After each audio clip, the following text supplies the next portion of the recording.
pencegahan terhadap judi online dapat digunakan efektif tidaknya saya nggak tahu. Bapak sudah menjanjikan dan implementasinya seperti apa? Kalau kenyataannya sampai hari ini berlanjut terus dan kelihatannya semakin parah. Bulan pun sudah 100 triliun transaksi uangnya begitu. Tadi kasus judi online barusan menelan korban tanggal 9 bulan 6 2024. Seorang polisi dibakar oleh istrinya. Istrinya juga polisi di Jawa Timur kalau salah ya. Artinya ini memang serius sekali terkait dengan judi online. Saya kira kemarin dalam rapat-rapat sebelumnya Pak Menteri selalu menyampaikan bahwa kita mau mengatasi permasalahan judi online kan begitu kan, tapi nggak ada langkah konkret itu Pak. Nah pertanyaannya apakah cuman ranah penuh permasalahan judi online cuma di tangan Kominfo nih? Menurut saya enggak. Akhirnya saya lapor, Pak ini ada urusan soal payment system, ini ada urusan soal lobby luar negeri. Karena internet ini kan borderless. Terima kasih Pak Ketua, yang saya hormati Pak Menteri serta jajaran. Jadi ada beberapa hal Pak yang terkait dengan anggaran. Tentu saja pembahasan kita hari ini terkait dan tentu saja anggaran berbasis pada isu-isu yang dikelola, begitu Pak. Yang pertama ini kembali soal judi online ya Pak. Rapat yang lalu tanggal berapa nih? Terakhir itu tanggal 19 Maret begitu. 19 Maret Bapak mengatakan bahwa Kominfo itu sudah memblokir 800.000 judi online gitu ya. Namun dan kemudian perputaran pada tahun 2023 itu sebesar 327 triliun. Nah, transaksi online kembali terjadi judi online ini antara bulan Januari sampai Maret 2024 itu telah mencapai 100 triliun. Berarti efek. Sementara kan Bapak tindakannya selama ini strateginya menggandeng OJK, menutup rekening-rekening yang terkait dengan judi online. Nah, kalau ternyata tidak efektif, karena ini terkait dengan masyarakat menengah atau bawah, Pak, apa yang akan Bapak lakukan begitu? Ya, yang akan Bapak lakukan untuk memblokir judi online ini, begitu? Nggak efektif juga.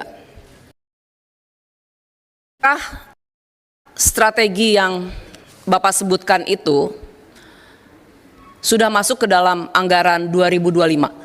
Kan saya baca udah nih, pencegahan terhadap judi online dapat digunakan efektif tidaknya saya nggak tahu.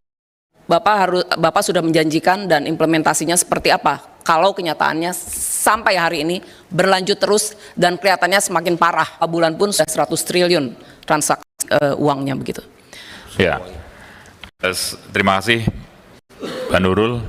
Tadi kasus judi online barusan menelan korban tanggal 9 bulan 6 2024. Seorang polisi dibakar oleh istrinya. Istrinya juga polisi. Ya. Polisi. Ternyata penyebabnya karena gajinya tidak diberikan pada istrinya sepenuhnya dan akhirnya dibakar dan meninggal. Ya, baru tanggal 9 ya, di Jawa Timur kalau salah ya. Ya. Artinya ini memang serius sekali terkait dengan judi online. Saya kira kita dukung sepenuhnya Pak Menteri untuk mengambil langkah-langkah untuk memaksimalkan pencegahan sehingga efek dari judi online bisa kita tekan semaksimal mungkin. Bayangkan suami polisi, istrinya, suaminya sampai meninggal. Saya kira ini kan mereka orang tahu secara dia aparat penegak hukum kan masalahnya. Jadi itu saya kira ini harus dapat perhatian betul. Oke, kita lanjutkan ke berikutnya.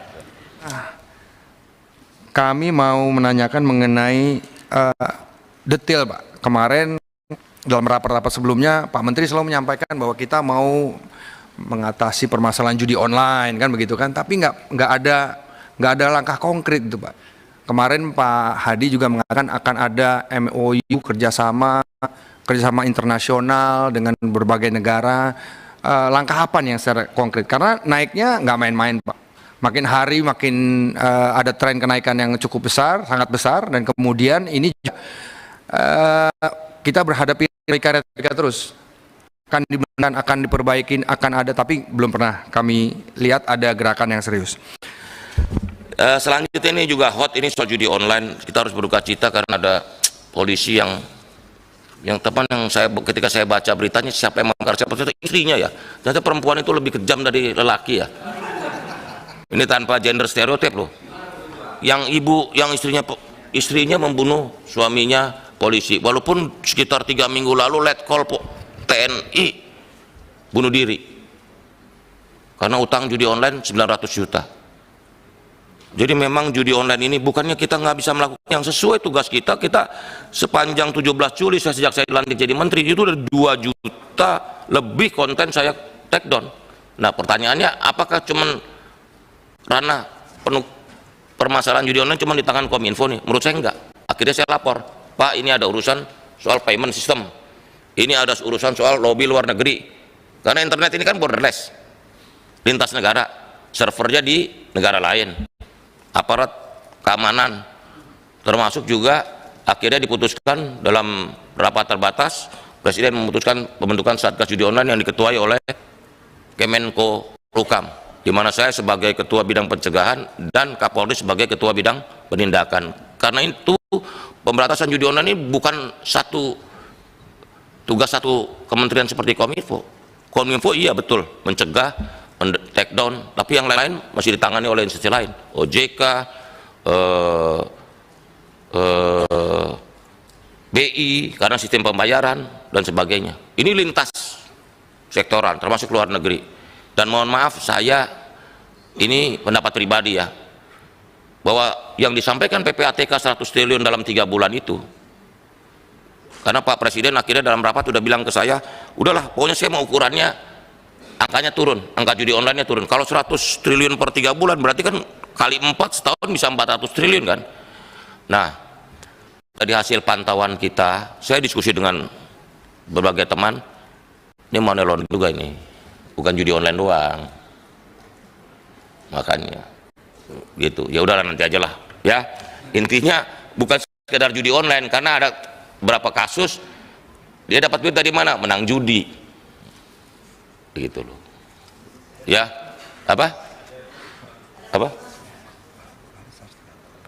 iya tadi yang tertutup mungkin nanti ya, Pak pimpinan nanti disampaikan ini judi online. Tapi bukan apa, pokoknya kita komit lah kalau soal judi online, bukan apa-apa, ini soal ekonomi keluarga, ini menyangkut ekonomi keluarga, masa depan kita sebagai bangsa, karena rusak, ini dirusak oleh negara lain lagi, uangnya dibawa kabur.